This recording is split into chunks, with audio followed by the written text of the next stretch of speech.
Starting in 5 seconds. We all have gathered here for an important conference. It is important in the first instance because it is the first meeting of the state ministers of rural development, rural housing, and Panchayati Raj after my government took office in New Delhi.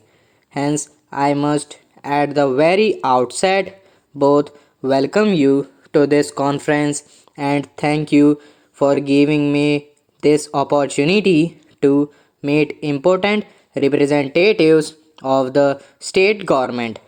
But a greater reason that lends importance to this conference is its subject. Rural development, rural housing, and Panchayati Raj constitute an interdependent set of concerns which are at the very heart of India's present and future national development.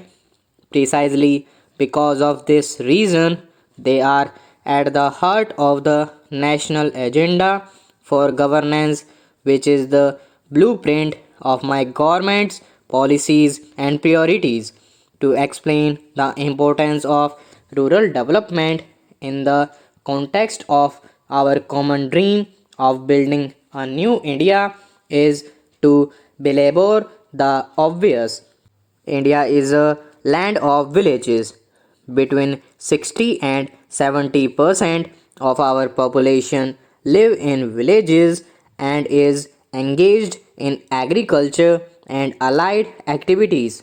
When it is said that India is an ancient nation and this fact makes all of us proud, it is well recognized that what constitutes her rich heritage is her village based culture and agriculture. It is on the solid foundation of this ancient culture that India is emerging as a potentially strong and modern economy. I have used the term potentially with deliberate intent and emphasizes. It points to a historic possibility well within our reach. It also powerfully reminds us that the possibility of India becoming a strong economy and a strong nation depends crucially on the attention we pay to the all round development of our villages and our agriculture. This is where the subject of today's conference assumes its paramount importance. I would even go as far as to say that both from a short term and long term point of view, ministries of rural development, rural housing, and Panchayati Raj are the most important ministries in our union and state governments. I wish to underscore this core belief of mine because it goes against conventional wisdom and practice hitherto followed. Rural development is the engine of India's national development. For most parts of the post independence history, rural development did not figure as a national priority in terms of either financial investments or administrative attention. The result is there for all to see. Our food production has failed to catch up with the growth of our population, making food security a critical dimension of our national security. Public investment in agriculture and irrigation is nearly stagnant. Of those living in areas, as many as 25 crore people live below the poverty line.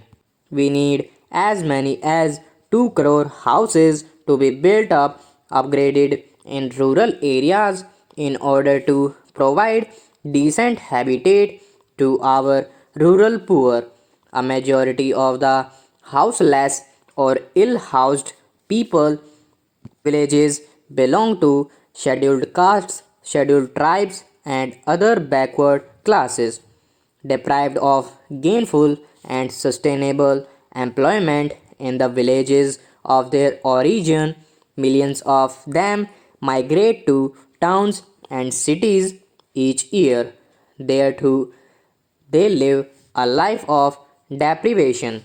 Let us look at another face of the contemporary Indian reality. We pride ourselves in being the largest democracy in the world, and rightly so. But what is the health of our democracy at the grassroots level in our village panchayats? We have to admit that we as a nation have failed to tend the roots. When the roots are not well nourished, the tree cannot be very healthy. Thus, we see a cruel paradox. Village India, which has sustained our culture and economy, has been condemned to the state of backwardness. I am not here criticizing anybody or any party or any government. Let us admit that this has been our collective failure as a nation, and let us use the recognition of this bitter truth as the basis of a strong national consensus to give the top priority to rural development. We have stated in the national agenda that we will give a human face to the national development efforts with poverty eradication as the ultimate goal and removal of unemployment as the means. We have set for ourselves the goal of Berozgari Hatao, and we recognize that to achieve this goal, we have to upgrade the attack on unemployment and poverty into a national movement. Specifically, we are committed to provide drinking water to every village. We are committed to making our country hunger free in the next 10 years. Towards this end, we will be earmarking 60% of the plan funds for agriculture, rural development, and irrigation. Besides, we have stated that in our endeavor to facilitate construction of 20 lakh new housing units each year for the very poor people. Stop.